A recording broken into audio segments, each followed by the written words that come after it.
만물의 근원 우리 하나님께 모두 나아갑시다. 구원의 반석이신 우리 주님께 기뻐 외치며 찬양합시다. 기도합니다. 내가 여호와의 이름을 전파하리니 너희는 우리 하나님께 위엄을 돌릴지어다. 그는 반석이시니 그가 하신 일이 완전하고 그의 모든 길이 정의롭고 진실하고 거짓이 없으신 하나님이시니 공의로우시고 바르시도다. 언제나 저희를 사랑하시고 생명의 길로 인도해 주신 하나님 아버지께 감사와 찬송을 올려드립니다. 오늘 거룩한 주일을 맞이하여 하나님의 사랑을 더욱 깊이 알기 위하여 예배의 자리로 나아왔습니다.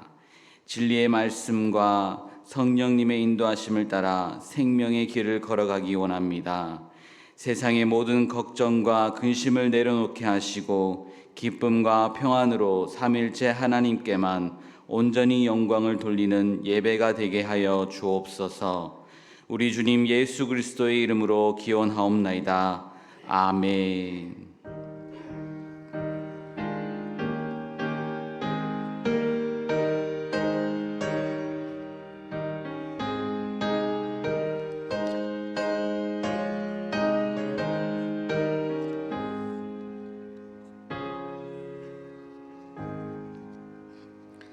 찬송가 15장을 다 함께 찬양하겠습니다. 찬송가 15장입니다.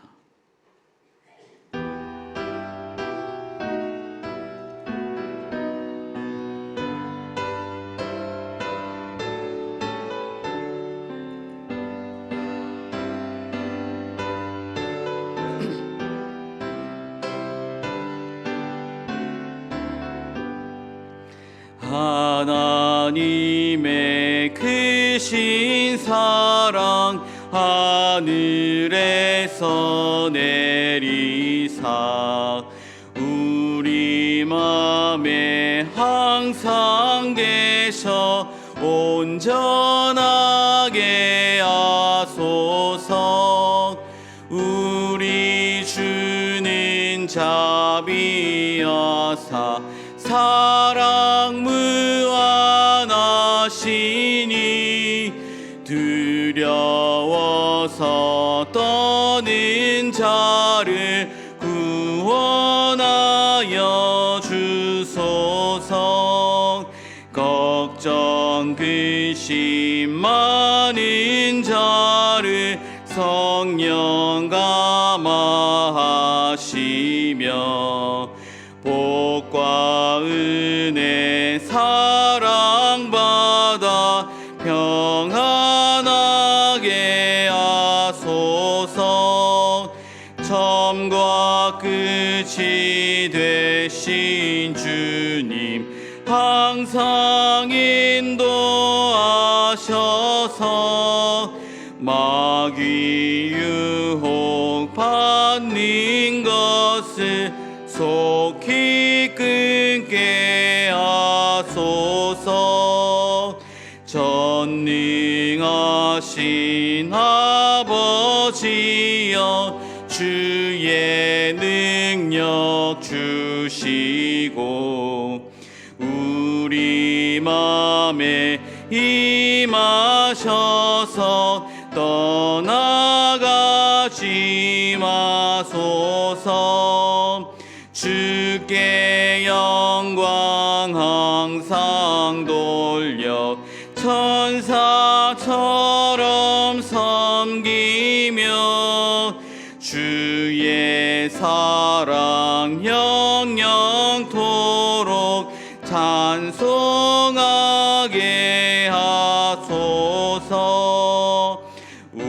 우리들이 거듭나서 흠이 없게 하시고 주의 크신 구원받아 온전하게 하소서. 영광에서 영광으로 천국까지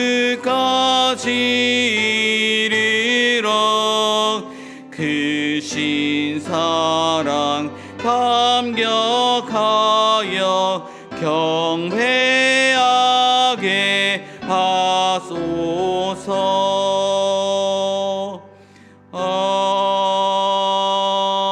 아멘. 찬송가 뒤에 있는 교동문 39번 시편 95편을 교독합니다. 찬송가 뒤에 있는 교동문 39번 시편 95편을 교독합니다. 오라 우리가 여호와께 노래하며 우리가 감사함으로 그 앞에 나아가며 여호와는 크신 하나님이시요 땅의 깊은 곳이 그의 손안에 있으며 바다도 그의 것이라 그가 만드셨고 오라 우리가 굽혀 경배하며 그는 우리의 하나님이시요 우리는 그가 기르시는 백성이며 그의 손이 돌보시는 양이기 때문이라. 아멘. 다 함께 새롭게 번역된 사도신경으로 우리의 신앙을 고백하겠습니다. 나는 전능하신 아버지 하나님 천지의 창조주를 믿습니다. 나는 그의 유일하신 아들 우리 주 예수 그리스도를 믿습니다. 그는 성령으로 잉태되어 동정녀 마리아에게서 나시고 본디오 빌라도에게 고난을 받아 십자가에 못 박혀 죽으시고 장사된 지 사흘 만에 죽은 자 가운데서 다시 살아나셨으며 하늘에 오르시어 전능하신 아버지 하나님 우편에 앉아 계시다가 거기로부터 살아있는 자와 죽은 자를 심판하러 오십니다. 나는 성령을 믿으며 거룩한 공교회와 성도의 교제와 죄를 용서받는 것과 몸의 부활과 영생을 믿습니다. 아멘.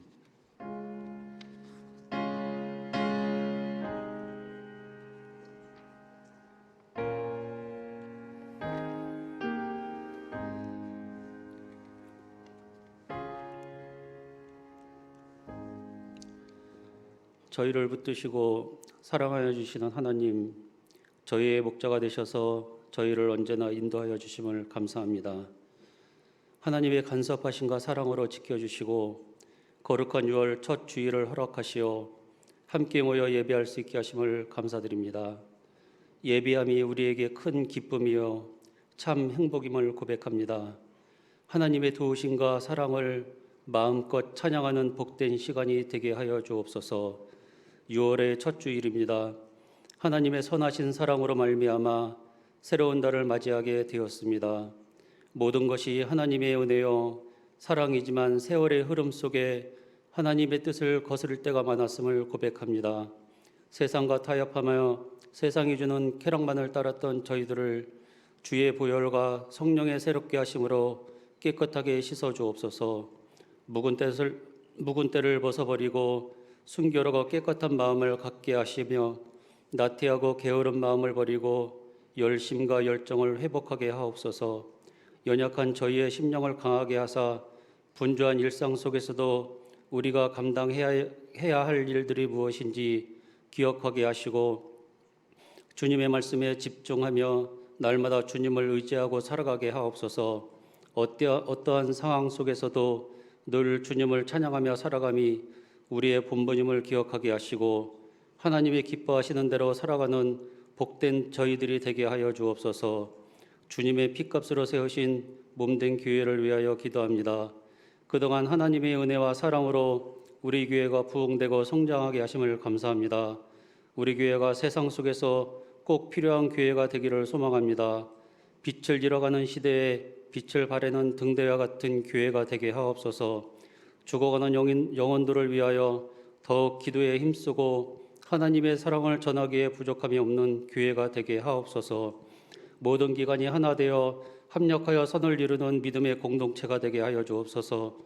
주님께서 세워주신 유임 목사님 강건케 하시며 하나님의 기뻐하시는 참 목회자로서 부름받아 그 자리를 지켜나가실 때 힘들지 않게 붙들어 주시고 오늘도 주님의 진리의 말씀을 선포하실 때 그 입술을 주관하시사 선포되어지는 말씀을 통해 우리 모두가 위로받고 결단하는 시간이 되게 하여 주옵소서.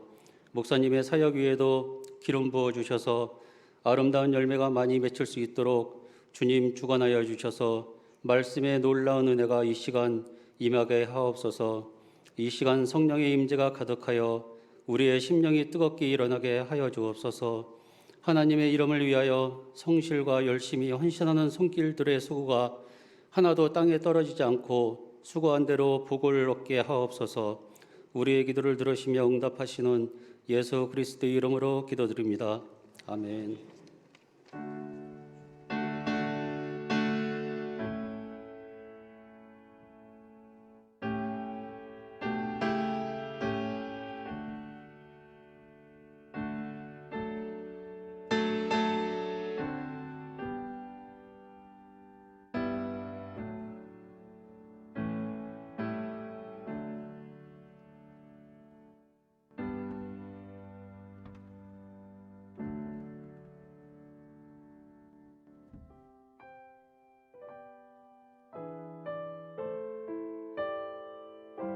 (6월) 첫째 주 교회 소식입니다. 오늘은 성령 강림절 후 둘째 주일입니다. 다음 주일은 성령 강림절 후 셋째 주일입니다. 어린이 종합잔치 소식입니다. 6일 목요일 오전 10시, 장소는 구파발 교회입니다.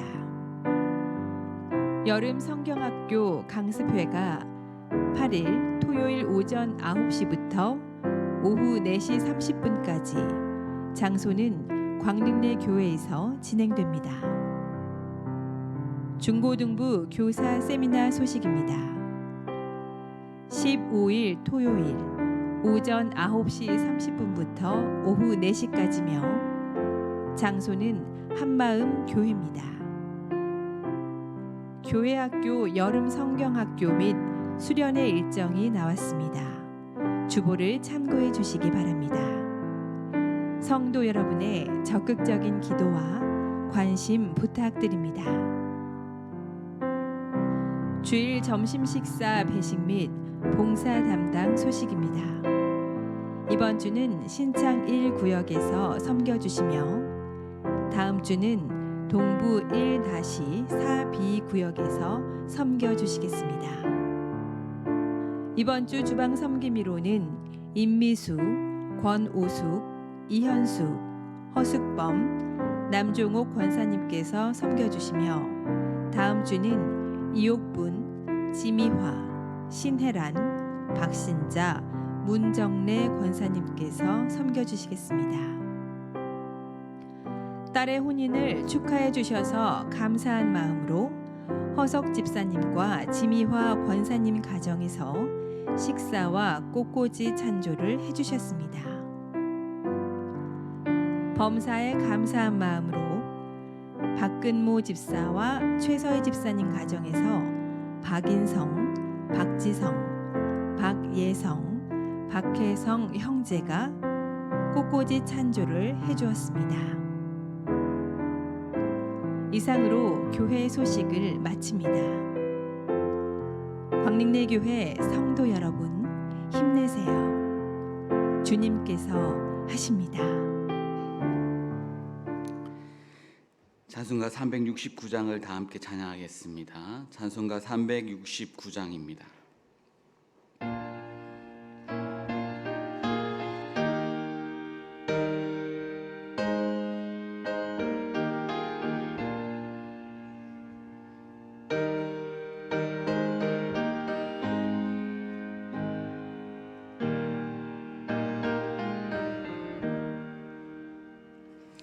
죄짐 맡은 우리 구주, 어찌 좋은 친군지,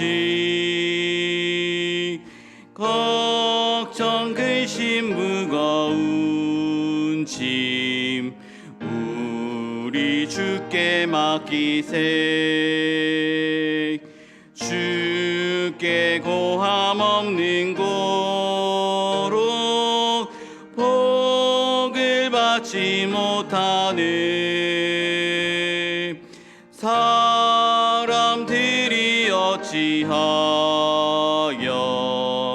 아랠 줄을 모를까. 시험 걱정 모든 괴로움 없는 사람 누군가.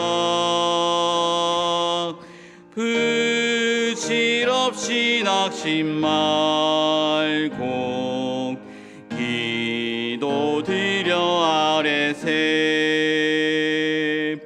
이런 진실하신 친구 찾아볼 수 있을까. 우리 약함하시오니 어찌 아니하릴까. 근심 걱정 무거운 짐 아니 진짜 누군가. 피난처는 우리 예수 주께 기도드리세. 세상 친구 멸시하고 너를 조롱하여도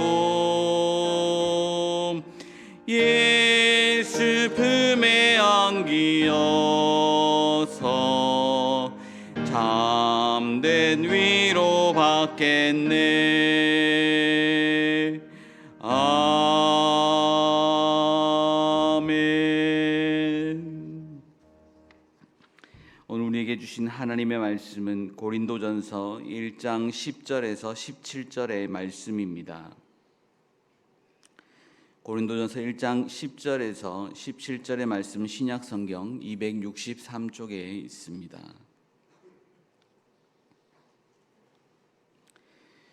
기록된 하나님의 말씀입니다.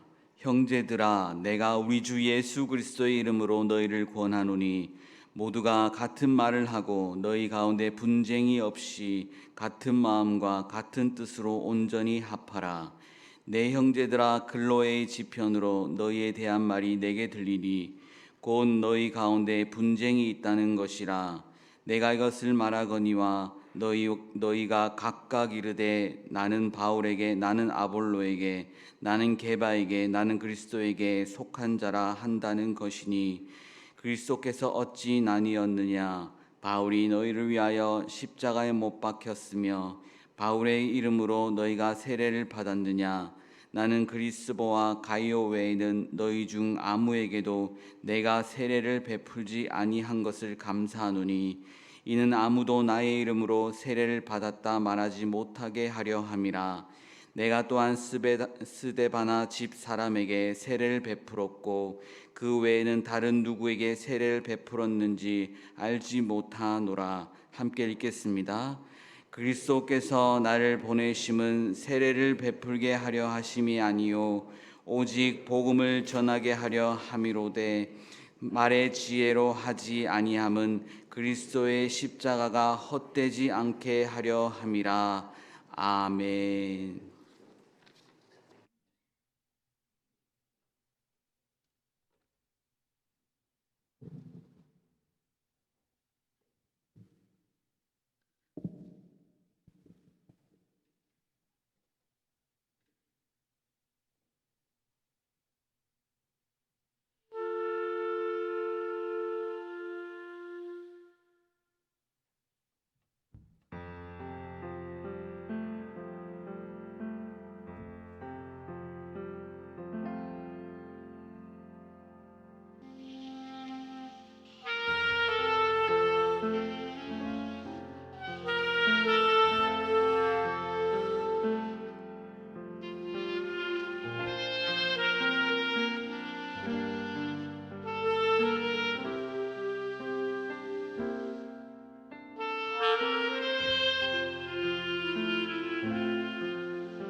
아멘. 감사합니다.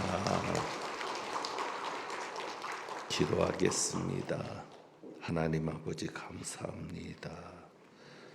석혜옥 집사님과 이영부 집사님을 통해서 우리를 붙드시는 하나님의 은혜를 다시금 기억하며 찬양하게 하시니 감사합니다.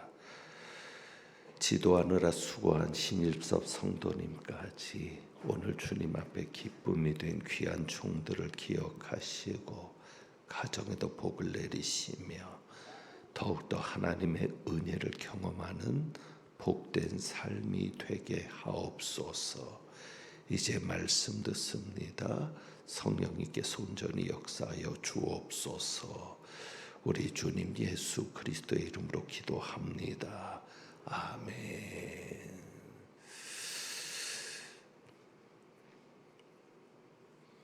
박수를 쳐드리려고 했는데 3부에 또 연주를 하셔야 돼서 또 연습차 나가셨습니다. 계시진 않지만 그래도 정말 수고하시고 은혜 주셔서 감사하다고 다시 한번 박수하겠습니다.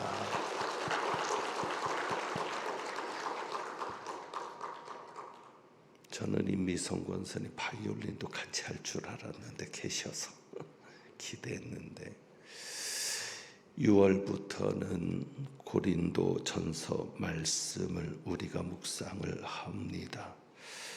고린도 전서 묵상을 시작하면서 하나님께서 던지신 화두가 있습니다. 이런 화두입니다. 여기는 교회다. 여기는 교회다. 항상 이곳이 교회임을 잊지 말아라. 고린도전서 1장 2절에 사도 바울이 편지를 받는 성도들을 향해서 이렇게 표현합니다. 고린도에 있는 하나님의 교회 곧 그리스도 예수 안에서 거룩하여지고 성도라 부르심을 받은 자들과 또 각처에서 우리의 주 곧 그들과 우리의 주 되신 예수 그리스도의 이름을 부르는 모든 자들에게. 왜 사도 바울이 이렇게 표현하고 있을까를 생각합니다. 교인들에게 강조하고 있는 것입니다. 무엇을요? 여기는 교회야. 너희들이 모여 있는 곳은 교회야. 그리고 또 말하는 것이죠. 너희는 성도들이야. 여러분, 우리가 잊지 말아야 될 사실이 이겁니다. 우리가 있는 이곳은 교회입니다. 직장이 아닙니다. 여러분이 일하는 일터가 아닙니다. 직장에서처럼 여러분이 일터에서처럼 그렇게 말하고 행동하면 안 됩니다. 왜요? 여기는 교회이니까. 여기는 가정이 아닙니다. 교회입니다. 여러분이 이곳에 와서도 집에서처럼 행동하시면 안 될 것입니다. 여기는 교회입니다. 고린도전서의 모든 흐름이 그 바탕 위에서 흐르고 있습니다. 그리고 우리는 성도들입니다. 여러분이 꼭 생각하셔야 합니다. 내가 성도인데, 그리스도의 이름으로 거룩하여진 성도인데, 성도라면 내가 어떻게 하는 것이 좋을까? 오늘 유승규 집사님 기도를 통해서 많은 은혜를 받았는데, 정말 교회라면, 정말 성도라면 이 세상에서 어떤 모습으로 세워지고 어떤 모습으로 살아가야 하나 여러분이 잊지 않기를 바랍니다. 순서에 따라서 말씀을 묵상하다 보니 지난 심야 기도 때 고린도전서 1장 1절부터 9절까지 말씀을 나누었습니다. 이곳이 교회이기 때문에 이렇게 말씀했습니다. 교회에서 가장 중요한 것이 무엇이냐라는 물음이었습니다. 여러분, 이곳이 교회인데 교회에서 가장 중요한 것이 무엇이겠습니까? 우리가 성도니까 우리에게 있어서 가장 중요한 것이 무엇이겠습니까? 다른 것이 아닙니다. 심야 때 강조한 것은 오직 하나였습니다. 그것이 무엇인가 하면 그리스도와의 사귐입니다. 그리스도와의 사귐. 그러니까 우리가 교회 안에서 사귈 때 이곳은 교회니까 우리만 사귀어서는 안 되는 것입니다. 누구와 함께하는 사귐이어야 합니까? 그리스도와 함께하는 사귐이어야 합니다. 그것이 바로 1장 9절의 말씀이죠. 너희를 불러 그의 아들 예수 그리스도 우리 주와 더불어 교제하게 하시는 하나님은 미쁘시도다. 그러니까 우리 하나님은 항상 우리의 교제 가운데 또 우리 가운데 누구와 더불어? 그리스도와 더불어. 그게 성도입니다. 성도가 아닌 이들에게는 그리스도가 없습니다. 그러니 그리스도와 더불어 할 수 있는 일이 아무것도 없는 겁니다. 하지만 우리는 성도입니다. 그리스도의 이름으로 거룩함을 받은 또 부르심을 받은 우리들이기에 항상 우리는 누구와 더불어? 그리스도와 더불어. 그래서 그리스도의 사귐이 있어야 은혜를 받는 것이고 사도 바울이 은혜를 계속 말하거든요. 그리고 그리스도의 사귐이 있어야 은혜를 받을 뿐만 아니라 그래야 8절의 말씀처럼 주 예수 그리스도의 날에 책망할 것이 없는 자로 견고히 설 수 있게 되는 겁니다. 그러니 그리스도의 사귐이 없으면 은혜가 없는 겁니다. 왜 은혜를 받지 못합니까? 그리스도와의 사귐이 없으니까. 그러니까 여러분이 교회 와서 가장 먼저 사귀어야 될 분이 그리스도입니다. 그래서 제가 이런 이야기도 심야 때 했습니다. 교회 와서 일을 너무 많이 하다가 밖에서도 분주했는데 일주일 동안 직장 생활하고 일주일 동안 가정 돌보고 일주일 동안 세상 속에서 열심히 살았는데 교회 와서까지 일을 너무 많이 하다 보니 정작 만나야 될 분을 만나지 못하고 사귀고 가야 될 분을 사귀지 못하고 가는 일이 있습니까? 없습니까? 있습니다. 그러니 교회 와도 은혜가 안 되고 은혜가 안 되니까 점점 예수님과 멀어지는 일도 생길 수밖에 없습니다. 심지어 오해가 될 수 있지만 제가 이런 이야기도 했습니다. 여러분, 정말 교회는 여러분이 없으면 안 됩니다. 왜요?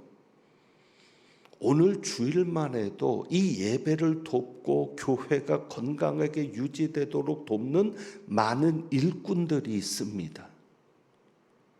그 일꾼들이 없으면 정말 교회가 안 돌아갈 것입니다. 그런데 그 많은 일꾼 중에 가장 힘들게 일하는 일꾼이 누굴까요?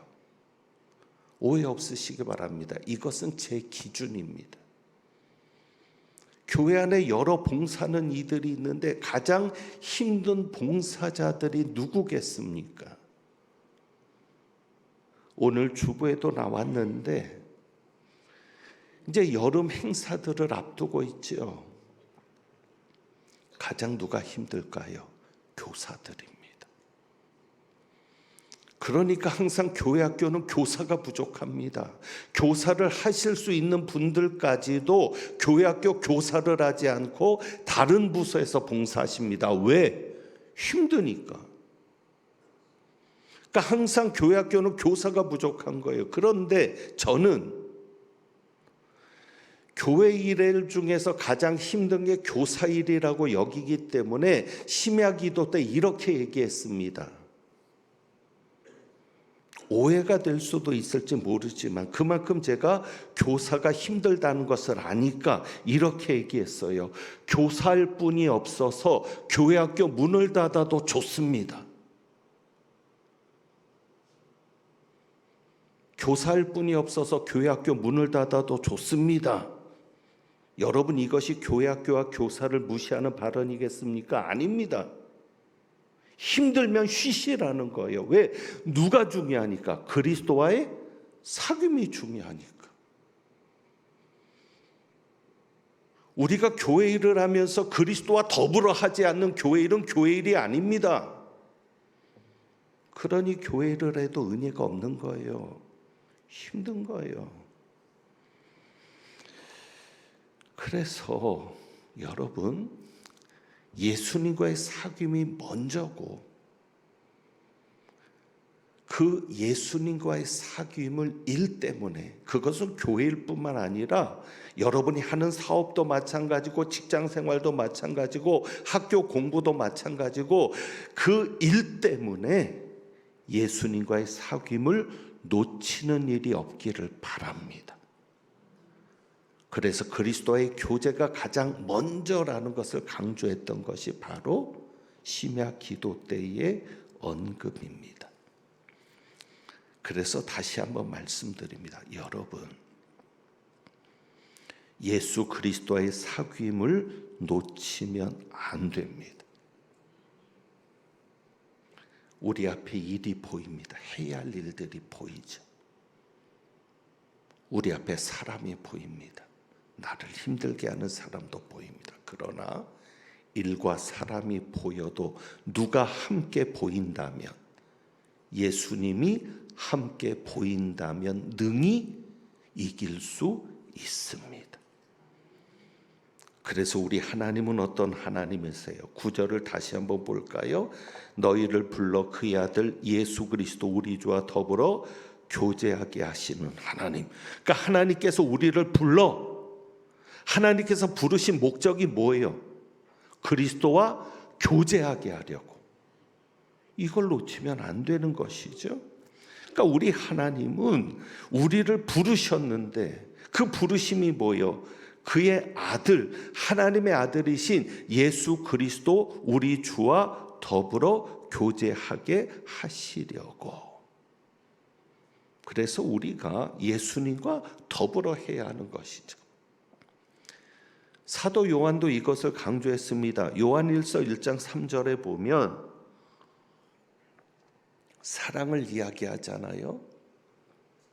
누구보다도 사랑을 이야기하는 그 요한이 이렇게 말합니다. 우리의 사귐은 아버지와 그 아들 예수 그리스도와 함께 함이라. 그러니까 여러분이 늘 생각하세요. 내가 그리스도와 지금 함께하고 있는가? 교회 안에서 어떤 모임을 하든지, 교회 안에서 어떤 봉사를 하든지, 또 여러분이 교회 밖에서 일을 하고 생업을 살고 무엇을 하든지 나는 예수님과 함께하고 있는가? 여러분 아시죠? 예수님과 사귐이 없이 그대로 가면 가지가 포도나무에서 떨어진 것 같이 말라지게 될 겁니다. 가지가 포도나무에 붙어 있는 게 뭐예요? 그리스도와 사귀는 것이죠. 그래서 여러분 한번 이렇게 우리 자신을 돌아보세요. 내가 메말라 있지는 않은가? 내가 메말라 있지는 않은가? 만약에 내 심령이 메말라 있고 내 마음에 은혜가 없이 강팍하고 언제부터인가 내 눈에서 눈물이 메말라 있다면 예수님과의 사귐이 끊어진 결과입니다. 그러면 돌아보아야 합니다. 그 사귐이 어디서부터 끊어졌을까?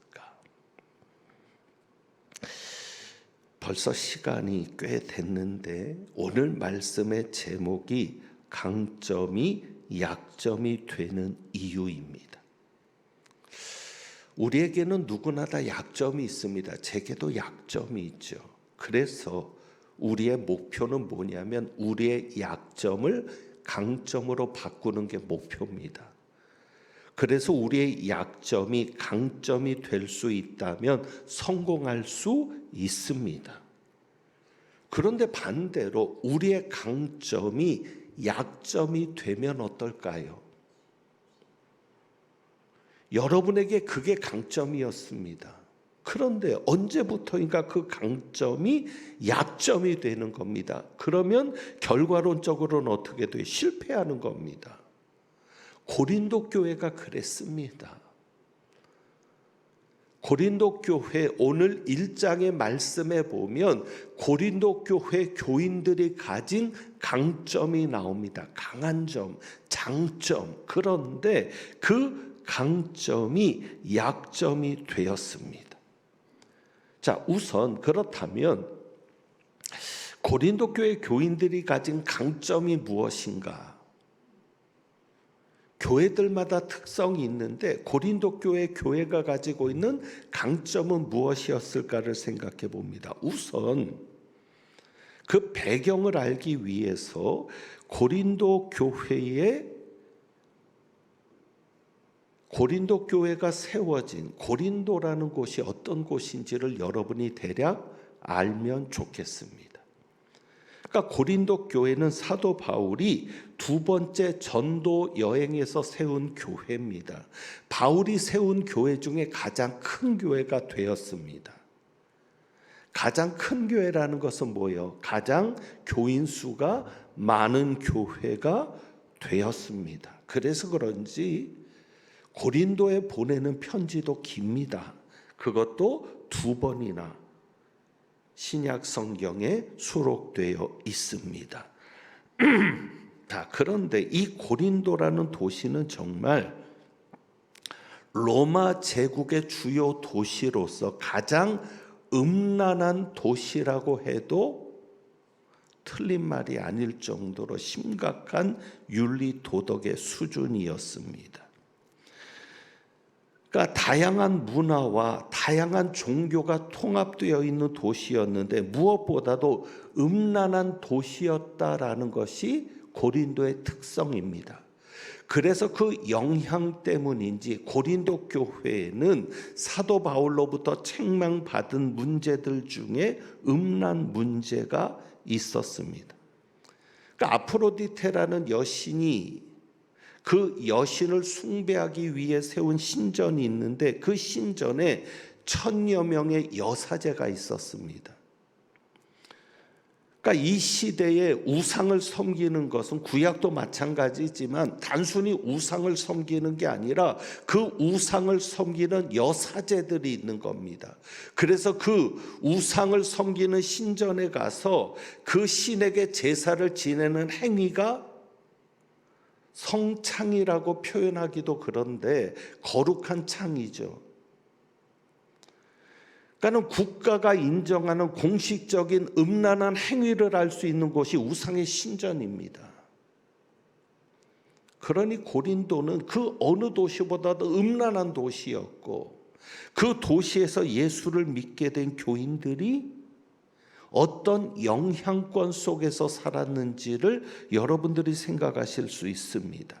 그래서 고린도 교회는 이런 문제들이 나타난 거죠. 우상 숭배와 음행에 대해서, 음란의 문제에 대해서 사도 바울이 책망합니다. 여러분이 쭉 고린도전서를 읽어보시면 그렇습니다.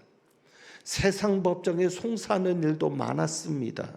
그리고 당연히 혼인 문제도 있었습니다. 자, 그런데 이 많은 문제들 중에서 사도 바울이 가장 우선적으로 지적하는 문제가 무엇이겠습니까? 여러분 한번 생각해 보세요. 자, 교회입니다. 교회가 교회답지 못한 겁니다.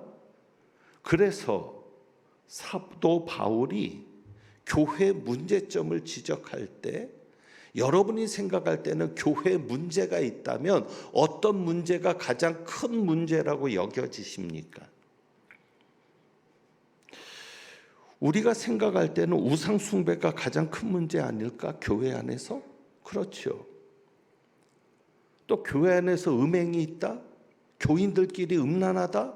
이것도 교회 안에 심각한 문제 아닐까? 그렇죠. 그런데 사도 바울이 고린도 교회 문제에 대해서 책망하면서 가장 먼저 언급한 것이 무엇입니까? 오늘 본문에 나오는 거죠. 오늘 본문에 10절부터 나옵니다.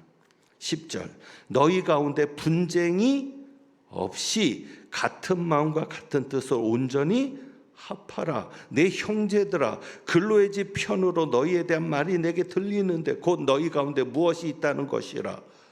분쟁이 있다는 것이라. 그러니까 사도 바울은 고린도 교회를 책망하면서 가장 먼저 문제로 삼은 게 뭐예요? 분쟁. 여러분, 이것에 눈을 뜰 수 있기를 바랍니다.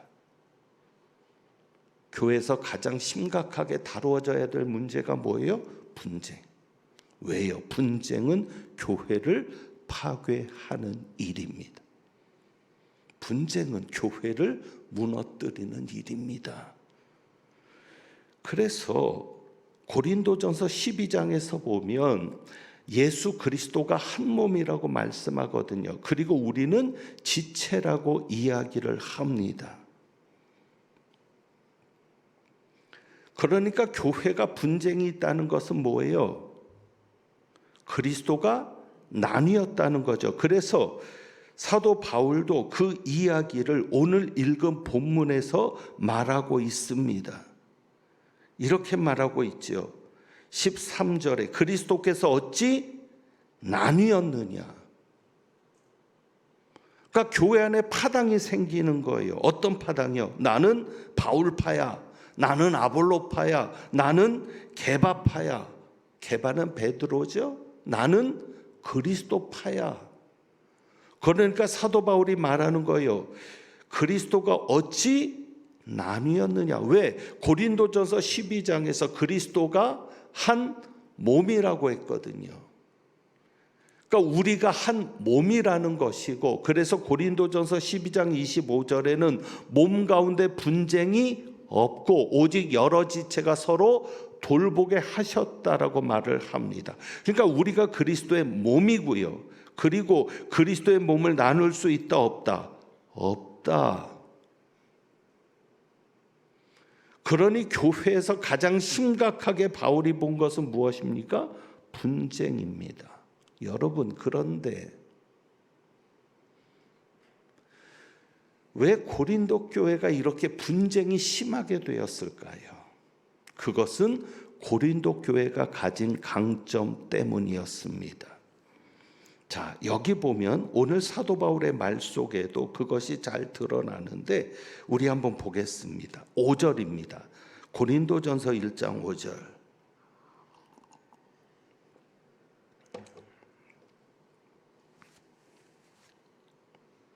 이는 너희가 그 안에서 모든 일, 곧 모든 무엇과 언변과 모든 지식에 풍족함으로. 자, 그러니까 고린도 교회는 어떤 교회였어요? 언변이 풍족한 교회, 지식이 풍족한 교회. 그러니까 이 헬라 철학의 영향을 누구보다도 많이 받은 곳이 고린도인데, 그래서 그런지 교인들이 지식이 뛰어난 거예요. 말도 너무 잘하는 거예요. 그러니까 한마디로 말 잘하는 교회가 어떤 교회였습니까? 고린도 교회였습니다. 그러니까 이 고린도 교회 교인들은 누구보다도 지혜와 지식에 대한 집착이 강했습니다. 그러다 보니 사도 바울을 무시하는 경향이 있었어요. 그것이 바울의 말을 통해서 나오는데 고린도서 11장 6절에 보면 이렇게 말합니다. 내가 말에는 부족하나 지식에는 그렇지 아니하니. 사도 바울이 고린도 교회를 향해서 이렇게 말해요. 내가 말에는 부족하지만 지식에는 그렇지 않다. 나는 말의 지혜로 하지 않는다. 복음을 전할 때. 그 이야기는 뭐예요? 사도 바울이 무엇 때문에 고린도 교회 교인들에게 어찌 보면 불평 아닌, 어찌 보면 흠을 지적당한 겁니까? 무엇 때문에? 말이 부족하다는 거죠. 왜? 자기네들은 말을 잘하니까. 아니, 무슨 사도가 우리보다도 말을 못해? 그만큼 고린도 교회가 말 잘하는 교회였습니다. 그래서 1장 18절부터는 이렇게 말합니다. 1장 18절부터는 바울에 대해서 얘기할 때 이렇게 이야기를 하는 거예요. 바울이 너희를 위하여 십자가에 못 박혔으며 바울의 이름으로 너희가 세례를 받았느냐? 다른 여러 아볼로파도 있고, 아볼로는 말을 잘했거든요. 바울 뒤를 이어서 고린도 교회를 담임했던 사람입니다. 그러니까 아볼로가 말을 잘하니까 거기로 모였죠. 그런데 그들을 가지고 이야기하는 것이 아니라 나는 너희들을 위해서 십자가에 못 박히지도 않았고 내가 누구에게 세례를 준 것도 없다. 그러니까 바울파도 없고 누구도 그렇게 한 적이 없고 오직 누가? 예수 그리스도만. 그래서 어떻게 해야 돼요? 예수 그리스도만 하나님의 아들이고 예수 그리스도만 교회이고 교회는 예수 그리스도로 인해서 어떻게 해요? 한 몸이고. 그래서 18절을 보시면 18절 이것은 우리가 내일 읽을 것인데 십자가의 도를 이야기를 합니다. 그리고 17절에서는 그렇게 연결해서 앞에서 말을 하죠. 그리스도께서 나를 보내심은 세례를 베풀게 하려 하심이요 오직 무엇을 전하게 하려? 복음을 전하게 하려 하심이로되 무엇으로 하지 않았다? 말의 지혜로 하지 않았다. 왜냐하면 말의 지혜로 해서는 십자가가 헛되게 되는 거죠. 그러면서 이렇게 19절에 말합니다. 내가 지혜 있는 자들의 무엇을 멸하고 지혜를 멸하고. 그러면서 20절에 지혜 있는 자가 어디 있느냐? 21절에는 하나님의 지혜에 있어서는 이 세상이 자기 지혜로 하나님을 알지 못한다. 자, 정리하면 그렇습니다.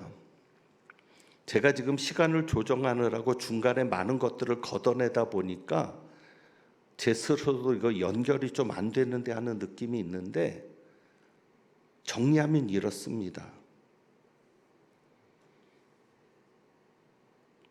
고린도 교회 교인들이 가진 장점이 뭐냐면 지혜와 지식이었습니다. 누구보다도 지식을 자랑했죠. 그러다 보니까 무엇을 중요하게 여겼어요?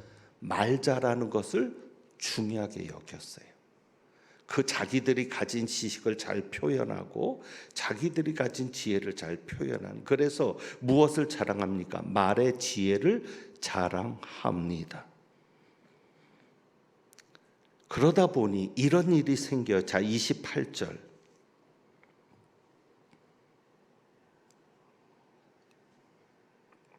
27절부터 보시면 좋을 것 같습니다. 사도 바울은 이렇게 말합니다. 하나님께서 무엇을 택하셔서 세상에 미련한 것들을 택하사 무엇을 부끄럽게 하려고 하고 지혜 있는 자들을 부끄럽게 하려 하시고 세상에 약한 것들을 택하사 강한 것들을 부끄럽게 하려 하시며 하나님께서 세상에 무엇과 천한 것들과 멸시받는 것들과 무엇을 택해서 없는 것들을 택해서 있는 것들을 폐하려 하신다. 자, 이제 분위기를 좀 아실까요? 제가 훌쩍 뛰어넘어 왔는데 이해가 되시면 좋겠습니다. 자, 고린도 교회가 자기들이 잘났다고 생각했어요. 그러니까 누구를 멸시했을까요? 미련한 사람들을 멸시하는 겁니다. 미련해 보이는 자들, 그리고 약한 자들, 그리고 천한 자들, 멸시받는 자들, 없는 자들. 그러니까 파가 나눠지는 거예요. 쉽게 말하면 학벌에 따라 나눠지게 어느 대 출신 모여라, 어디 대 출신 모여라. 직장에 따라 나눠지겠죠. 대기업 출신 모여라, 중소기업 출신 모여라. 그리고 무시하는 겁니다. 멸시하는 겁니다. 그런데 하나님께서는 반대로 말씀하시는 거죠. 바울을 통해서. 여러분 아시겠어요? 이 강점이 약점이 되는 겁니다. 교회를 분열시키고 교회를 망하게 하는. 그래서 이것을 또 볼 수 있는 게 뭔 줄 아세요? 고린도전서 12장에 보면 고린도 교회가 은사가 나타나죠. 9가지 은사를 바울이 얘기합니다. 그런데 여러분, 고린도전서 12장에 나타난 성령의 은사 중에 가장 먼저 되는 게 뭐예요?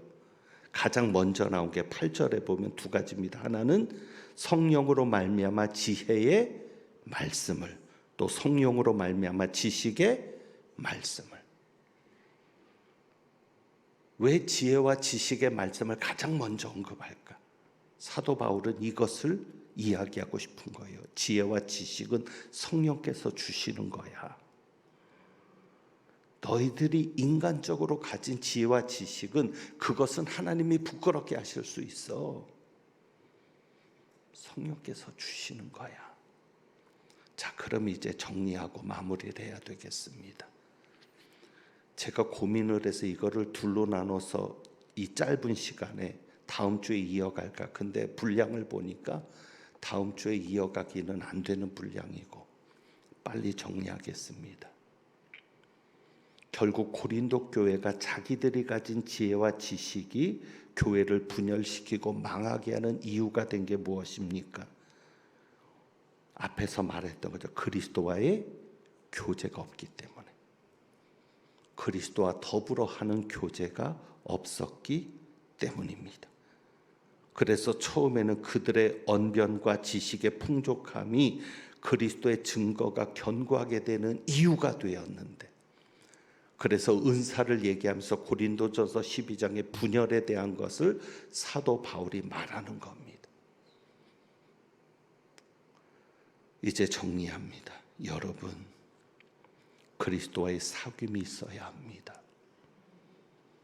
우리 교회 안에 어떤 모임이든지 여러분이 가지고 있는 어떤 장점이든지 그리스도와 더불어 하지 않으면 결국은 분열시킬 겁니다. 결국은 누군가를 무시하고 누군가를 업신여기며 결국은 그도 그리스도의 몸이요 그도 교회인데 무너지게 되는 결과가 나올 것입니다. 그래서 아무쪼록 여러분이 정말 아무리 바쁘고 아무리 힘들고 아무리 어렵더라도 그리스도의 사귐을 놓치지 않는 은혜가 있기를 축원합니다. 그래서 오늘 우리가 이 찬양 드려보는 겁니다. 주님의 시선. 주보에 있는 악보에는 그것이 나오지 않았지만 그 주님의 시선이라는 악보에 보면 밑에 소제목이 붙어 있습니다. 이런 제목입니다. 나는 38년 된 병자입니다. 요한복음 5장에 베데스다 목가에서 고침을 받은 병자가 나오죠. 그 병자의 시선으로 이 찬양을 쓴 겁니다. 그러니까 흐르는 시간이 한숨만 남기고 38년 동안 반복된 실패였죠. 자, 그런데 중요한 것이 이겁니다. 누구를 보아야 합니까? 주님을 보아야 합니다. 주를 봅니다. 이곳에서. 여러분이 계시는 곳이 어디든 그곳에서 주님을 볼 수 있기를 원합니다. 그러면 주님의 시선이 여러분을 비추시고 여러분의 상처난 마음도 만지시고 회복해 하시고 다시 살게 하실 줄 믿습니다. 그리고 우리가 찬송가 149장을 부를 때 십자가가 능력입니다. 그래서 주 달려 죽은 십자가 우리가 생각할 때 여러분이 늘 예수님이 여러분을 위해 죽으신 십자가를 생각하면서 십자가를 바라보고 그 십자가가 여러분의 삶의 능력이 되는 것도 체험할 수 있게 되기를 축원합니다. 우리 한번 이 찬양 드려봅니다.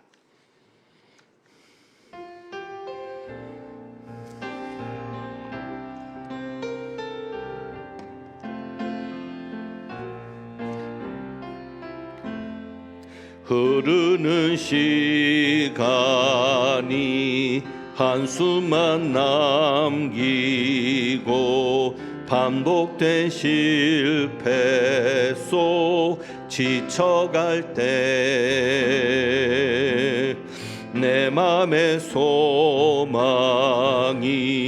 눈물 조각 될 때 내 곁에 다가와 부르시네.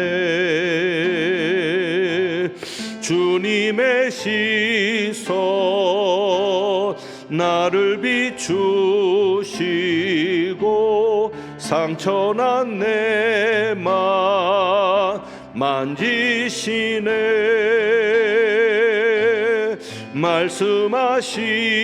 말씀하시고 회복해 하시네. 주의 사랑이 다시 살게 하시네. 흐르는 시간이 한숨만 남기고 반복된 실패 속 지쳐갈 때 내 맘의 소망이 눈물 조각 될 때 내 곁에 다가와 부르시네. 주님의 시선 나를 비추시고 상처난 내 맘 만지시네.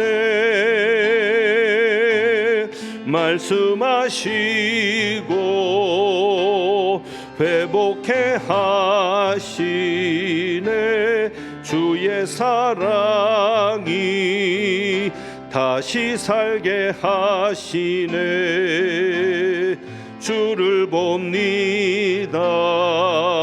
지금 이곳에서 주를 봅니다. 지금 이곳에서 주를 봅니다. 지금 이곳에서 주를 봅니다. 지금 이곳에서 주를 봅니다. 주를 봅니다. 지금 이곳에서 주를 봅니다. 지금 이곳에서 아멘. 주를 봅니다. 주를 봅니다. 지금 이곳에서 주를 봅니다. 지금 이곳에서 주님의 시선 주님의 시선 나를 비추시고 상처난 내 맘 만지시네.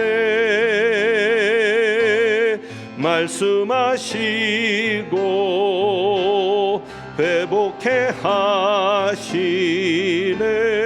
주의 사랑이 다시 살게 하시네. 주 달려 죽은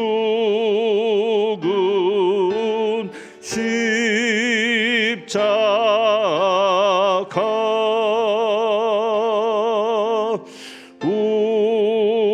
우리가 생각할 때에 세상에 속한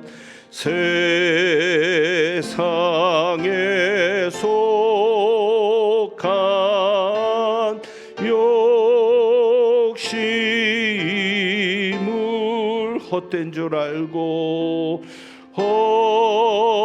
헛된 줄 알고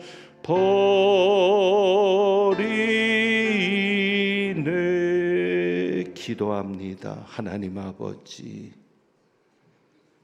우리가 가진 것이 주님이 함께 하시지 않으면 그것이 오히려 우리를 교만하게 하고 다른 사람을 업신여기며 우리가 어디에 있든지 우리의 하나됨을 파괴하는 무기가 될 것을 생각합니다. 그래서 늘 주님께서 달리신 십자가를 바라보며 주님의 뒤를 따라가는 저희들이 항상 나를 부인하고 주님과 더불어 교제하는, 주님을 온전히 따르는 동행하는 삶을 살게 하여 주옵소서. 오늘도 주님 앞에 귀한 예물을 봉헌합니다. 예물 드린 가정 손길마다 함께 하셔서 약점이 강점이 되며 슬픔이 기쁨이 되며 불행이 행복이 되는 놀라운 변화의 역사를 경험하게 하여 주옵소서. 하나님은 내게 복을 주시고 너를 지키시기를 원하며, 하나님은 그의 얼굴을 내게 비추사 은혜 베푸시기를 원하며, 하나님은 그 얼굴을 내게로 향하여 드사 평강 주시기를 원하노라. 아무리 바쁘고 힘들고 어려워도 주님과의 만남을 최고로 여기고 최선으로 여기며 주님과 더불어 함께하기를 다짐하고 나가는 주님의 귀한 백성들 위에 우리 주님 예수 그리스도의 은혜와 아버지 하나님의 크신 사랑과 성령님의 교통하시며 충만하게 하심이 이제부터 영원까지 함께 하시기를 축원하옵나이다. 아멘.